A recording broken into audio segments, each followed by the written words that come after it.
kami. Berkati hamba-Mu yang Tuhan pakai pada pagi hari ini untuk mewartakan kasih setia dari Tuhan. Biarlah hamba-Mu dapat berkata-kata sesuai dan seturut dengan kehendak firman Tuhan saja. Ampunkan segala salah dan dosa kami Tuhan.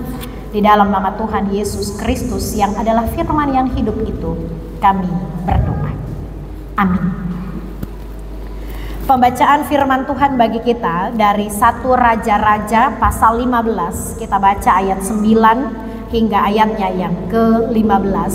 Di bawah judul perikop Asa Raja Yehuda ayat 9. Dalam tahun ke-20 zaman Yerobeam Raja Israel, Asa menjadi raja atas Yehuda. 41 tahun lamanya ia memerintah di Yerusalem. Nama neneknya yang perempuan ialah Maakah, anak Abisalom.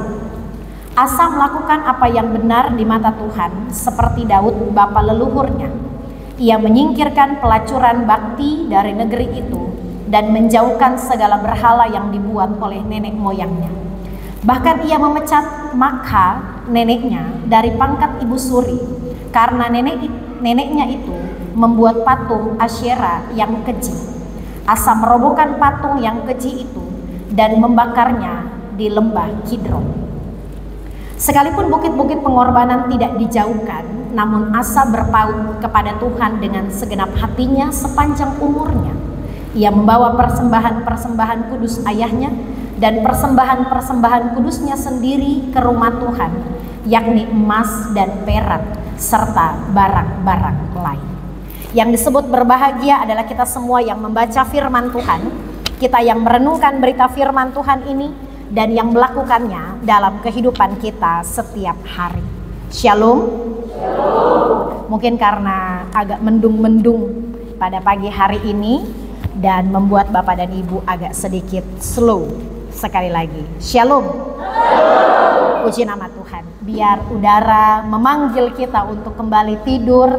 Saya lihat dari sini walaupun dari kejauhan, tapi saya dibantu kacamata, ada yang sudah mulai menguap dan tertunduk. Saya pikir belum firman, kenapa mereka sudah mengerti, padahal mungkin ada panggilan alam untuk tertidur. Tetapi kita tetap semangat untuk memuji Tuhan. Dan saya bersyukur dalam perjalanan kurang lebih 1 minggu ke Jakarta, saya kembali pulang dengan segala selamat atas doa dan dukungan dari Bapak dan Ibu. Dan biarlah pelayanan kita terus dipimpin dan diberkati oleh Tuhan. Saudara-saudaraku yang kekasih dan diberkati Tuhan, hari ini kita belajar dari bacaan firman Tuhan dari 1 Raja-Raja pasal 15 ayatnya yang ke-9 hingga ayatnya yang ke-15 tentang seorang tokoh yang bernama Raja Asa. Bukan, ada kan yang namanya Asa di sini? Ada ya? Bukan beliau yang dimaksud, tetapi ini Raja Asa, bukan Om Asa yang dimaksud. Raja Asa adalah raja yang keempat dari kerajaan Yehuda, dan Raja Asa termasuk raja yang cukup baik dari kesaksian Alkitab, dari kitab 1 Raja-Raja. Ada beberapa raja-raja yang cukup baik, dan Raja Asa terkenal sebagai raja yang cukup baik menurut kesaksian Alkitab. Dan ada beberapa pencapaian-pencapaian iman, pencapaian-pencapaian dalam kepemimpinan Raja Asa selama kurang lebih 41 tahun lamanya ia memerintah di Yerusalem. Ayatnya yang ke-10, 41 tahun lamanya ia memerintah di Yerusalem. Pemerintahan yang cukup panjang dan cukup lama yang dilakukan oleh Raja Asa ketika dia memerintah di Yerusalem sebagai raja yang keempat dari pemerintahan Yehuda. Kita akan mulai mempelajari mulai dari ayatnya yang ke-11 sampai ayatnya yang ke-15. Ayat 11, Asa melakukan apa yang benar di mata Tuhan seperti Daud bapa leluhurnya. Pencapaian iman atau tindakan yang dilakukan Raja Asa untuk mempertahankan kepemimpinannya selama kurang lebih 41 tahun.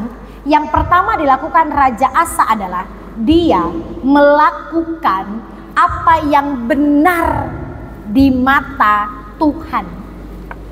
bukan apa yang benar di mata dia sebagai seorang raja, bukan apa yang benar di mata masyarakat sebagai orang yang dia pimpin, bukan di mata para menteri sebagai tangan kanan dan tangan kiri dari Raja Asa, tetapi patokan kepemerintahan Raja Asa adalah apa yang benar di mata Tuhan.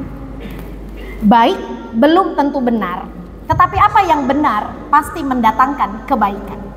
Mungkin kebenaran itu terlihat seperti sesuatu yang keras, seperti sesuatu yang tidak enak, seperti sesuatu yang mendukakan. Tetapi ketika kita berdiri di atas kebenaran Tuhan, maka apapun yang terjadi dalam pelayanan, dalam rumah tangga, ketika kita berdiri di atas kebenaran, maka tidak ada satu orang pun yang menggoyangkan. Tapi kalau kita berdiri atas kebohongan, kebohongan melahirkan kebohongan, dan kebohongan yang lain melahirkan kebohongan yang lain. Asal melakukan apa yang benar di mata Tuhan, bukan saja apa yang benar menurut standar dirinya sebagai seorang raja dari Yerusalem. Itu yang pertama. Yang kedua, ayatnya yang ke-12. Ia menyingkirkan pelacuran bakti dari negeri itu dan menjauhkan segala berhala yang dibuat oleh nenek moyangnya. Ada pelacuran bakti dalam pemerintahan Raja Asa. Pelacuran bakti itu adalah penyembahan berhala atau pelacuran secara sakral. Jadi ada sebuah bentuk pelacuran yang dilakukan oleh pengerja-pengerja dalam rumah ibadah dari nenek-nenek moyang atau penyembahan-penyembahan kepada dewa, dan menurut pemerintahan mereka itu dianggap sebagai sesuatu yang sakral. Tapi itu tidak benar menurut standar Allah, sehingga Raja Asa pun pada akhirnya membuat dan menyingkirkan pelacuran bakti tersebut. Yang kedua, itu yang kedua. Yang ketiga, ayatnya yang ke-13, Raja Asa memecat Makha, neneknya, dari pangkat sebagai ibu suri karena neneknya membuat patung Asyera yang keji. Raja Asa tidak suka pemerintahannya dicampur aduk antara penyembahan kepada Allah dan penyembahan kepada dewa-dewa, bahkan kepada patung-patung yang keji. Bahkan neneknya sendiri sebagai ibu suri dia pecat demi mempertahankan kebenaran yang dibangun oleh Raja Asa. Dan ayatnya yang ke-14, sekalipun bukit-bukit pengorbanan tidak dijauhkan, namun Asa berpaut kepada Tuhan dengan segenap hatinya sepanjang umurnya. Sampai pada akhirnya Raja Asa mendapat perhentian bersama dengan nenek-nenek moyangnya di ayat 24. Kemudian Asa mendapat perhentian bersama-sama dengan nenek moyangnya dan dia dikuburkan di samping nenek moyangnya di kota Daud, dan seterusnya. Sepanjang hidup Raja Asa, dia terpaut hatinya dengan Tuhan. Dari beberapa penjelasan tentang pencapaian iman yang dilakukan oleh Raja Asa, tentang keteguhan hati yang dilakukan oleh Raja Asa, hari ini kita belajar tentang sebuah komitmen di tengah hiruk pikuk perubahan zaman dan perubahan karakter dari orang-orang Kristen. Raja Asa tetap hidup dalam komitmen yang benar, sekalipun keluarganya, orang-orang di sekitarnya, circle-nya, atau tempat di mana dia bergaul, tempat di mana dia mengais rejeki, tempat di mana dia harus mendapatkan kekuasaan dalam pemerintahan, menggoda, membuat dia berpotensi untuk meninggalkan Tuhan. Tetapi Raja Asa tetap berkomitmen untuk teguh imannya di dalam Tuhan, sekalipun pada akhirnya dia harus berjuang sendiri. Mamanya, papanya, neneknya, keluarganya, seluruh negeri dalam pemerintahannya menyembah kepada berhala. Tinggal Raja Asa sendiri, tetapi dia bertahan dalam iman, melakukan apa yang benar di mata Tuhan. Karena ada komitmen. Komitmen adalah sebuah kesediaan atau tekad untuk melakukan suatu janji dan tanggung jawab kepada lembaga, kepada seseorang, atau kepada Tuhan. Raja Asa punya komitmen, dia punya janji, dia punya sebuah tanggung jawab, dia punya sebuah kesepakatan dengan Tuhannya. Ketika dia diperintahkan untuk menjadi raja dalam kehidupan bangsa Yerusalem pada saat itu, Raja Asa tahu bahwa pemerintahan ini berasal dari Tuhan, kekuasaan ini berasal dari Tuhan, berkat ini berasal dari Tuhan, pekerjaannya berasal dari Tuhan, pencapaiannya karena kehendak dan anugerah Tuhan. Sehingga dia bukan menjadi orang yang tiba-tiba haus akan kekuasaan serta diberikan pekerjaan. Dia lupa siapa yang berikan pekerjaan itu. Banyak di antara kita sebelum menerima SK kita aktif dalam persekutuan, tapi tidak ada kayaknya di sini. Di Jakarta lah itu banyak. Kebetulan saya 2 minggu beribadah di Jakarta. Waktu belum mendapat pekerjaan, bernasar, bergumul kepada Tuhan. Setelah mendapatkan pekerjaan, di mana mereka yang bergumul dan bernasar kepada Tuhan. Ketika belum mendapatkan sesuatu, kita berdoa meminta kepada Tuhan. Setelah mendapatkan sesuatu, kita lupa siapa sumber dari berkat itu.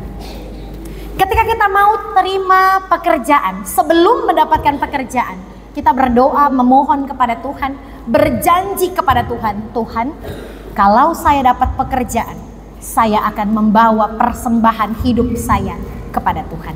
Ada nggak yang begitu di sini? Pokoknya Tuhan, kalau saya terima SK, gaji pertama saya persembahkan kepada Tuhan. Ada nggak yang begitu?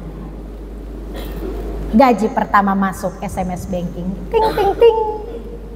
Aduh, ada Shopee yang mau dibayar, Tokopedia yang mau dibayar, ada ini paket yang mau dibayar, ini. Akhirnya sisa-sisa dari semua yang kita miliki baru kita persembahkan kepada Tuhan.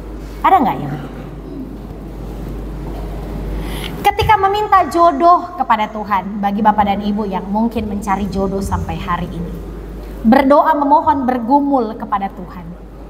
Tapi ketika kita dapat jodoh, jangan sampai rumah tangga kita, suami atau istri yang kita minta kepada Tuhan, atau anak yang kita minta kepada Tuhan, jadi alasan kita untuk menjauhkan diri kepada Tuhan. Ingat komitmen kita, ingat janji kita ketika kita hidup bersama dengan Tuhan.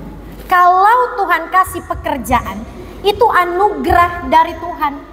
Maka pakailah pekerjaan itu menjadi jawaban, menjadi respon kita untuk tetap hidup berkomitmen di dalam Tuhan. Komitmen Bapak dan Ibu ketika menjadi orang Kristen, ketika kita masuk dalam peneguhan sidi, ketika kita hidup dalam perjamuan kudus, ketika kita menerima sakramen baptisan kudus, janji kita adalah saya mau ikut Tuhan seumur hidup kita. Jadi ketika dalam dunia pekerjaan ada pilihan antara loyal terhadap pimpinan atau lembaga, atau ketika kita harus hidup dalam kebenaran bersama dengan Tuhan, disitulah letak ujian iman kita yang sebenarnya. Ketika Bapak dan Ibu diperhadapkan dengan sebuah pilihan dalam dunia pekerjaan, antara loyal dengan pimpinan atau hidup melakukan kebenaran dalam standar Alkitab, apa yang Bapak Ibu pilih? Kira-kira ketika Bapak dan Ibu ada dalam dunia pekerjaan, ada 2 pilihan, lakukan ini. Tetapi ketika Bapak dan Ibu melakukan hal ini, sementara kita melakukan loyalitas terhadap pimpinan tetapi melanggar kebenaran Allah, atau Bapak dan Ibu melawan loyalitas terhadap pimpinan tetapi mempertahankan kebenaran bersama dengan Tuhan, mana yang Bapak Ibu pilih? Ujian yang sebenarnya bukan hanya ketika hidup dalam dunia gereja, tapi komitmen yang benar ketika kita hidup dalam dunia pekerjaan, ketika kita hidup dalam dunia rumah tangga, melakukan apa yang benar di mata Tuhan, bukan hanya dalam nuansa hari Minggu, tetapi ketika Bapak dan Ibu menggunakan seragam, ketika Bapak dan Ibu hidup dalam dunia pekerjaan, di situ letak ujian iman yang sebenarnya. Di tengah gelombang pekerjaan yang mulai jauh dari Tuhan, mampukah kita untuk tetap bertahan dalam kebenaran yang menurut standar Alkitab dan standar firman Tuhan? Itu ujian iman yang sebenarnya. Sehingga ini mengajarkan kepada kita, Raja Asa mengajarkan kepada kita komitmen yang benar. Sekalipun dia harus menyingkirkan orang tuanya, sekalipun dia harus menyingkirkan teman-temannya, sekalipun dia harus menyingkirkan apa yang dia miliki, tetapi dia mempertahankan itu sebagai sebuah kebenaran di dalam Tuhan. Maka dia terus berpaut hatinya di hadapan Allah dan menyatakan kebenaran menurut standar firman Allah. Sekarang saya mau tanya kepada Bapak dan Ibu, apa komitmen Bapak dan Ibu ketika menjadi orang Kristen? Ketika Bapak dan Ibu membangun hidup persekutuan di dalam Tuhan, apa komitmen Bapak dan Ibu? Janji Bapak dan Ibu kepada Tuhan.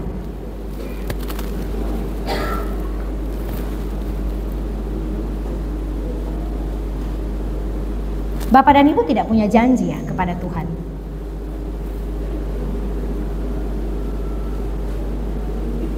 Aduh, bahaya ini. Aduh, saya mau tanya bagaimana? Bapak dan Ibu punya komitmen nggak dalam kehidupan rumah tangga? Punya. Nah, ini dia. Komitmen kita dalam kehidupan rumah tangga adalah baik susah dan senang, aku tidak akan pernah meninggalkan engkau. Begitu ya? Dalam saat kaya dan miskin, aku tidak akan pernah meninggalkan engkau.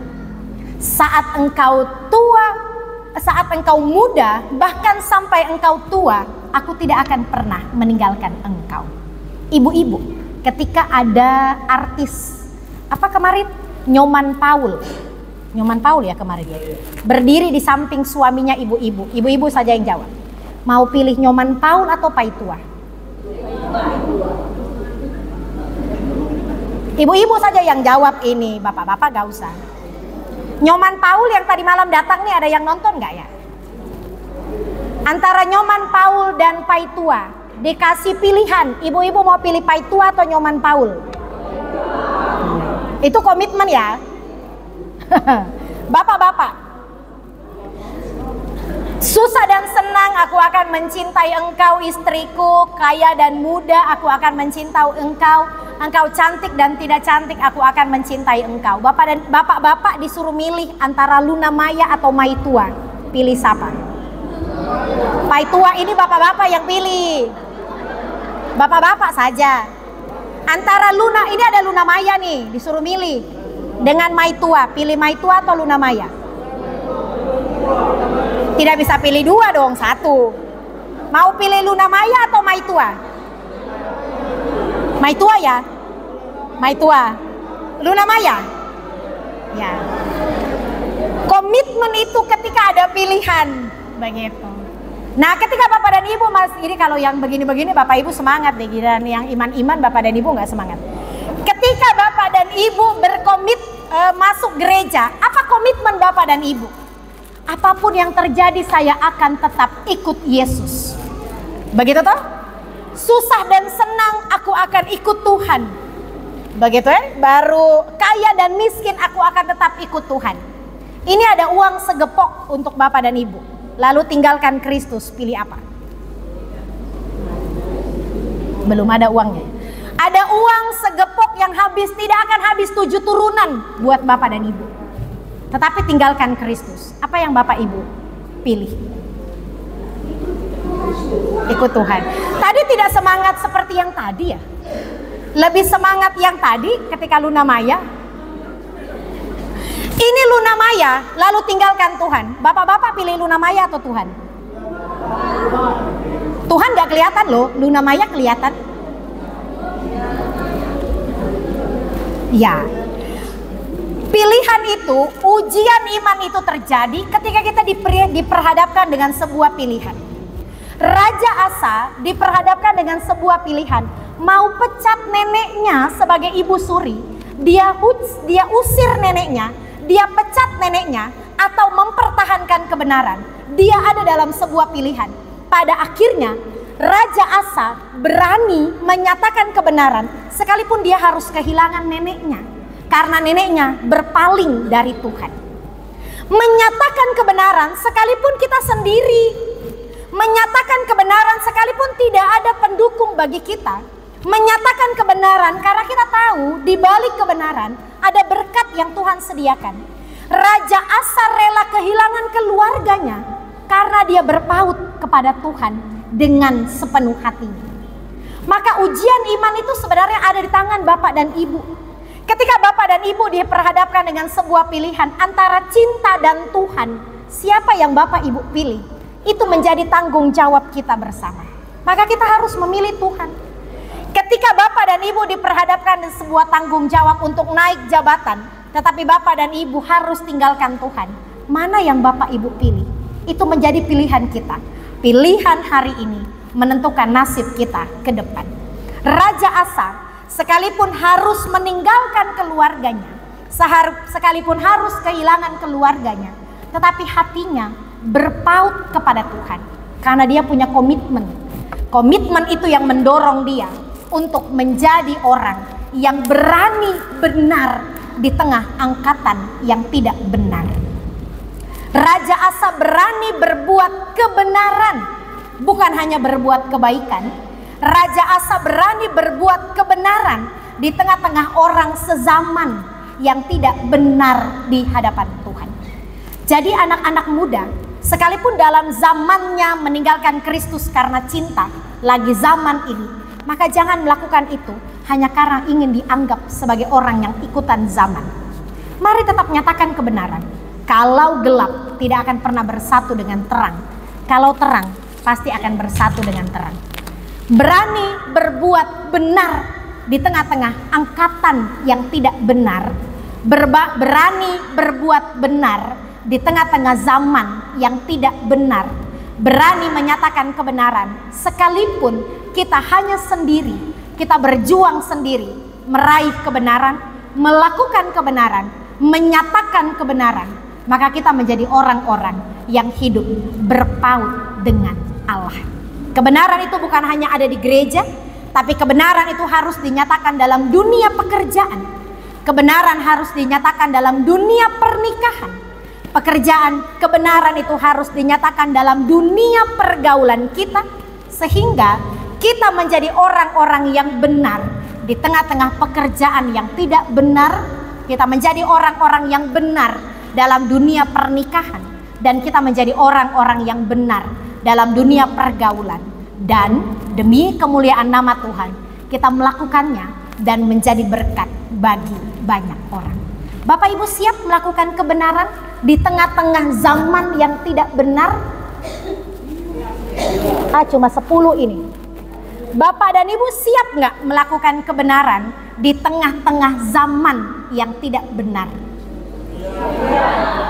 Komitmen dan janji itu bukan diucapkan di hadapan saya dan di hadapan teman-teman, tetapi komitmen itu Bapak Ibu lukiskan dan tuliskan di hadapan Tuhan. Berani berbuat benar di tengah-tengah zaman yang tidak benar. Tuhan memberkati kita semua dengan firman-Nya. Amin.